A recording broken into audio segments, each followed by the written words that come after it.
Chapter 29, Fractures in the City. Marcus spent the entire day in the modern world, focused on work, then returned to his apartment for intense studying of war tactics from obscure military forums. The real-world knowledge about guerrilla warfare, supply line disruption, and asymmetric combat could prove crucial for the strategies he was developing. Every piece of information might help save lives when Malachar's army arrived. When he returned to Valdris the next morning, Marcus headed straight to the marketplace with Aldrich to promote their new products. They'd produced enough cheap pants and button shirts to begin serious sales efforts, but they needed to establish market presence quickly. The marketplace buzzed with unusual tension that Marcus noticed immediately. Groups of locals clustered around certain stalls while refugees gathered separately, creating invisible but obvious divisions throughout the commercial district. The conversations were louder than normal, with an edge of anger that hadn't been present during previous visits. A local woman examining vegetables at a nearby stall. The prices keep going up while the quality gets worse. These refugees are driving honest merchants out of business with their cheap labor, Thaika complained. A refugee man overheard her comment and turned with obvious irritation. We work twice as hard for half the pay, and you still blame us for the economy. Maybe if locals weren't hoarding supplies and charging unfair prices, everyone could afford decent food. Unfair prices? We're barely surviving while you people get royal handouts and free housing. Why should we subsidize your comfort? The woman shot back. Marcus watched the exchange with growing concern as other people stopped their activities to listen. These weren't isolated complaints but symptoms of deeper resentments that were spreading throughout the city. Aldrich, we need to be careful here. The mood is worse than I expected, Marcus said quietly as they approached a cluster of clothing vendors. I've noticed. Some of our old customers have been avoiding us since we expanded our refugee workforce. Aldrich replied with obvious worry. They set up their display of machine-made clothing near the textile section of the marketplace, hoping to attract attention through superior quality and competitive pricing.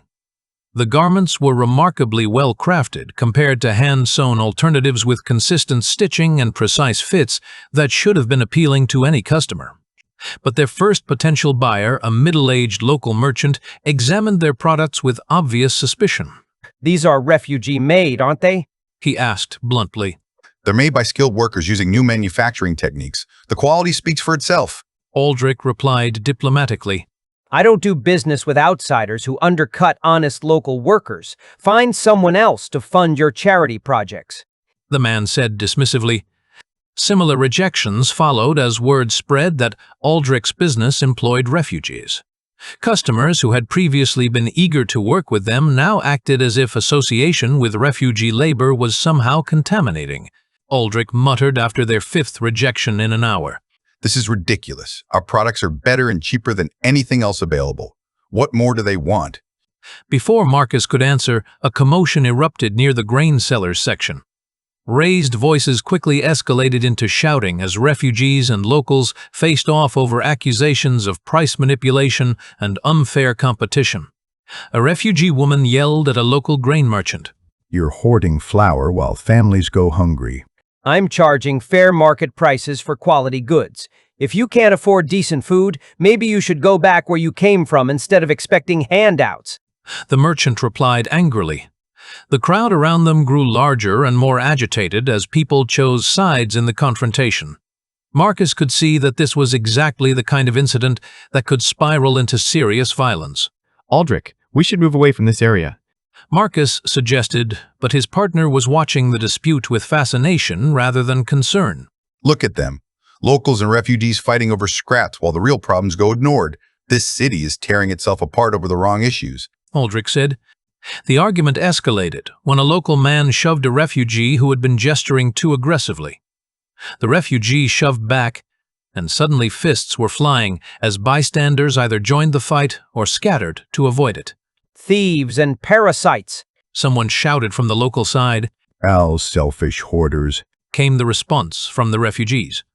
Marcus grabbed Aldrich's arm and pulled him away from the developing riot.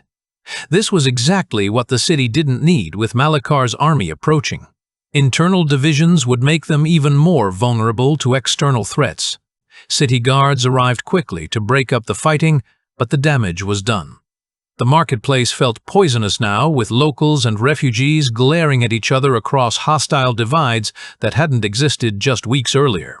We're not selling anything here today. Let's go back to our shop and rethink our approach, Marcus said firmly. As they walked away from the marketplace, Marcus reflected on how the refugee crisis was creating exactly the kind of internal weakness that an invading army could exploit. Malachar wouldn't even need to divide and conquer. The city was dividing itself. Back at their shop, they found Sarah organizing inventory with her characteristic efficiency. She looked up as they entered, immediately reading their discouraged expressions. Bad day at the market? Worse than bad. Our old customers won't work with us anymore because we employ refugees. The whole marketplace feels like it's ready to explode. Aldrich replied, slumping into a chair. So we'll sell directly from our shops. We don't need other merchants if our products are superior and our prices are fair. Sarah said pragmatically. Marcus nodded approvingly. Sarah is right. We'll establish our own retail presence and let customers come to us. Aldrich, you mentioned wanting to buy shops in every district. Maybe this is the right time. If we can find sellers willing to work with us. The anti-refugee sentiment is spreading everywhere, Aldrich said skeptically. but there are always people willing to make profitable deals regardless of politics. He continued. They spent the afternoon developing new business strategies that worked around the growing social tensions. Marcus found their resilience encouraging, but he couldn't shake his concern about the city's increasing division. That evening, Marcus walked through Drakmoor's streets and observed the visible signs of social fracture everywhere. Drawings had appeared on refugee housing. Locals avoided certain market areas, and groups of young men from both communities seemed to be organizing for confrontation rather than cooperation. The guild system that had previously maintained economic order was weakened by political upheaval, but nothing had replaced it. Without institutional frameworks for resolving disputes, people were falling back on tribal loyalties and mutual suspicion. Marcus thought about the intelligence he'd shared with Lord Hammond and Sister Cora. Even if they could convince the king to mobilize defenses, how could they organize effective resistance when the city was fragmenting along internal lines? Malachar's mind control abilities would be devastatingly effective against a population that was already turning against itself. Divided communities would be easier to manipulate, conquer, and control. As he walked past groups of locals complaining about refugee competition and refugees complaining about local discrimination, Marcus realized that the approaching military threat was just one part of a larger crisis. The kingdom was failing to provide effective governance, economic opportunity, or social cohesion. But complaining about problems wouldn't solve them.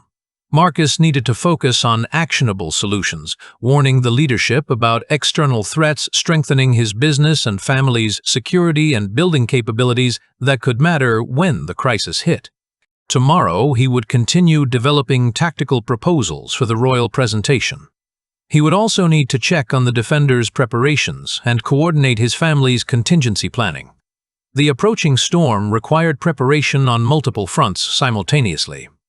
Standing at his family's doorstep, Marcus looked back at the city lights and wondered how many of those families would survive what was coming. The internal tensions he'd witnessed today made him even more determined to find ways to protect everyone he could. The question was whether unity could be restored quickly enough to mount effective resistance, or whether Drakmoor would tear itself apart before Malachar ever reached the walls.